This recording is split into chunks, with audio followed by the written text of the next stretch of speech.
കുറേയധികം സ്ത്രീകൾ ഈ സെക്രട്ടേറിയറ്റ് മുന്നിൽ മഴയും വെയിലും മഞ്ഞുമേറ്റ് കഴിയുന്നു. അവർ വന്ന് അവരുടെ തുച്ഛമായ വരുമാനത്തിന് വേണ്ടിയാണ്. ആ സമയം സമൂഹം താരതമ്യപ്പെടുത്തും. PSC അംഗങ്ങളുടെ ശമ്പളം വളരെ വാരിക്കോരി കൂട്ടിക്കൊടുക്കുന്നു. അന്നേരം പൊതുസമൂഹം ഇങ്ങനെയുള്ള ചില ചിന്തകളിലേക്ക് കടക്കുക. ആ ഒരു സമൂഹത്തിൻ്റെ ചിന്തയ്ക്ക് ഏകദേശമെങ്കിലും അടുത്തെത്താൻ കഴിഞ്ഞ കുറേ കാലങ്ങളായി കേരളത്തിലെ പാർട്ടിക്ക് കഴിയുന്നുണ്ട്. ഇവിടെ രണ്ട് കാര്യങ്ങളുണ്ട്. ഇപ്പോൾ പബ്ലിക് സർവീസ് കമ്മീഷൻ മെമ്പർമാരുടെ ഇത് പറഞ്ഞു.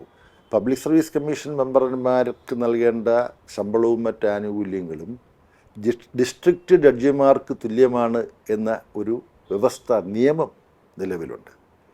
ഡിസ്ട്രിക്റ്റ് ജഡ്ജിമാരുടെ ശമ്പളം വലിയ തോതിൽ വർദ്ധിപ്പിച്ചു, ശമ്പള പരിഷ്കാരത്തിൻ്റെ ഭാഗമായി. അപ്പം തന്നെ പബ്ലിക് സർവീസ് കമ്മീഷൻ അംഗങ്ങൾക്കും വർദ്ധിപ്പിക്കേണ്ടതായിരുന്നു. അത് വർദ്ധിപ്പിക്കാതിരുന്നത് ഗവൺമെൻറ്റിൻ്റെ സാമ്പത്തികമായ അവസ്ഥയെല്ലാം കണക്കിലെടുത്തുകൊണ്ട് ഇത് നീട്ടിക്കൊണ്ടുപോവുകയായിരുന്നു. അപ്പം ഇത് ഗവൺമെൻറ്റിന് സ്വതന്ത്രമായൊരു തീരുമാനമെടുക്കാൻ കഴിയുന്നതല്ല. വേണമെങ്കിൽ കേരളത്തിലെ ഗവൺമെൻറ് സാമ്പത്തിക അവസ്ഥയെല്ലാം വെച്ചിട്ട് ഇപ്പോൾ നിങ്ങൾക്ക് കുറേ കാലതാമസം പബ്ലിക് സർവീസ് കമ്മീഷൻ മെമ്പർമാരുടെ ശമ്പളം ജില്ലാ ജഡ്ജിമാരുടെ ശമ്പളത്തിന് ആനുപാതികമാക്കുന്ന കാര്യത്തിൽ കുറേ ഡിലേ, കാലതാമസം വന്നിട്ടുണ്ട്.